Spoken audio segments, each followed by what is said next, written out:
బంగ్లాదేశ్‌లో ఏదైతే సంఘటన జరిగిందో, ఒక హిందువు కానీ ఇది ఫస్ట్ మర్డర్ కాదు. ఇంతకు ముందు కూడా ఎంతోమంది హిందువులను అక్కడ చంపివేయడం జరిగింది. అంటే ప్రతి 6 నెలలకొకసారి, సంవత్సరంకొకసారి ఇలాంటి న్యూసెస్ అక్కడ ఇలాంటి హిందువుల పైన దాడులు జరుగుతూనే ఉన్నాయి. ఇక ముందు కూడా ఇవి జరుగుతాయి. సో మనము ఇక్కడ హిందువులము బంగ్లాదేశ్ వెళ్ళి కానీ బంగ్లాదేశ్ పైన మనము ఏం చేయలేము. కానీ మనము ఇక్కడ నుండి ఏం చేయగలుగుతాం అంటే, ఒకటి వాళ్ళ ప్రొడక్ట్స్ ఏమైతే అవుతున్నాయో అక్కడ ఏదైతే జీన్స్ ప్యాంట్స్ కానీ అక్కడ పెద్ద గార్మెంట్స్ అనేది చాలా మ్యానుఫ్యాక్చరింగ్ యూనిట్ చాలా పెద్దగా ఉంది బంగ్లాదేశ్లో. సో ఇక్కడ పెప్పే జీన్స్ ఇలా పెద్ద పెద్ద ఏవైతే ఉంటాయో బ్రాండ్స్, సో మనం వీటిని బ్యాన్ చేస్తే ఇక్కడ మనం కొనడం కానీ మనం యాజ్ ఏ సిటిజన్స్ మనం వాళ్ళపైన ఒత్తిడి చేస్తే అక్కడ అవి తగ్గే అవకాశం ఉంది. ఒకటి నాకు ఇది అర్థమవుతుంది. ఇంకొకటి ఏంటంటే మన భారతదేశ ప్రభుత్వం సెంట్రల్ గవర్నమెంట్ ఉందో యుఎన్లో ఈ విషయాన్ని లేవనెత్తి అలాగే బంగ్లాదేశ్ని 2 ముక్కలుగా విభజించాలి. ఒకటి హిందువుల కోసము, ఒకటి వాళ్ళ రిలీజన్.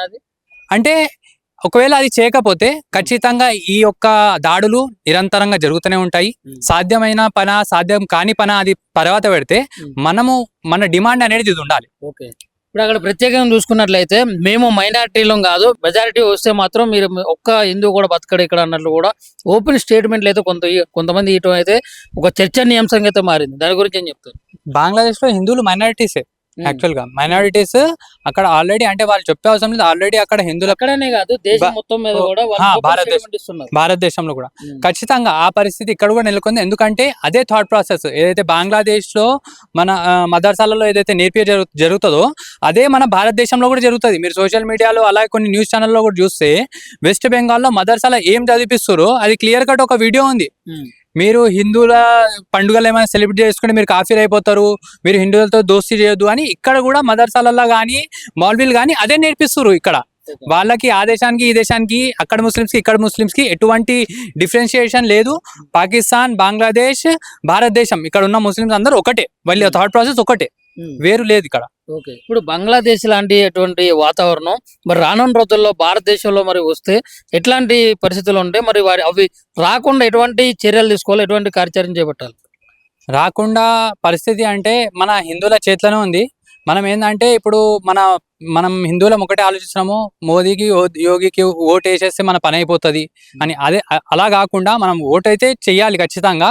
కాకుండా మనం యాజ్ ఏ హిందూ మనం కూడా కొన్ని స్టెప్స్ తీసుకోవాలి.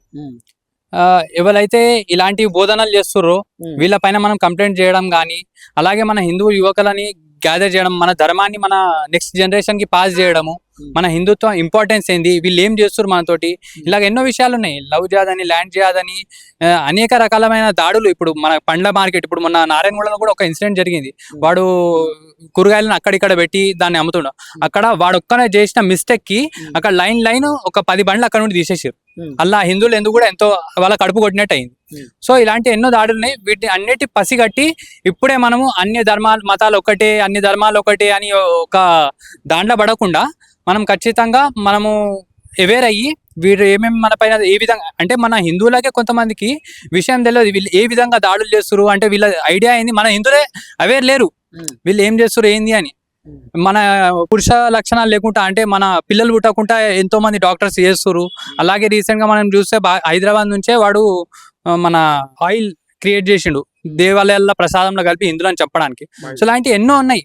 ఇవన్నీ మనం తెలుసుకొని వీటిని ఖచ్చితంగా మనం మన నుంచి స్టెప్స్ తీసుకోవాలి, దీన్ని అరికట్టాలి. అయితే ఇప్పుడు ఫైనల్ గా మీరు ఏం చెప్తున్నారు అంటే, హిందూ దేశ్ సపరేట్, బంగ్లాదేశ్ 2 రకాల జిల్లాలు అంటున్నారు, ముస్లిం దేశం, హిందూ దేశం అంటారు. ఖచ్చితంగా భారతదేశాన్ని వీళ్ళు విడగొట్టారు.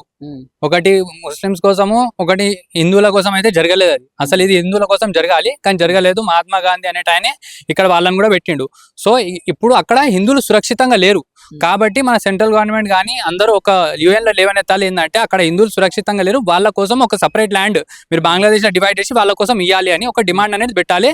అక్కడ వాళ్ళకి వాళ్ళ రైట్స్, వాళ్ళ సేఫ్టీ కానీ బాగుంటది. లేకపోతే అక్కడ ఉండి ఇప్పుడు మనం ఇవాళ మాట్లాడుతున్నాం, మళ్ళీ 6 నెలల తర్వాత సేమ్ ఇదే, ఇవాళ దీపు ఉండు, రేపు ఇంకొక రాము ఉంటాడు, అదే అవుతుంది.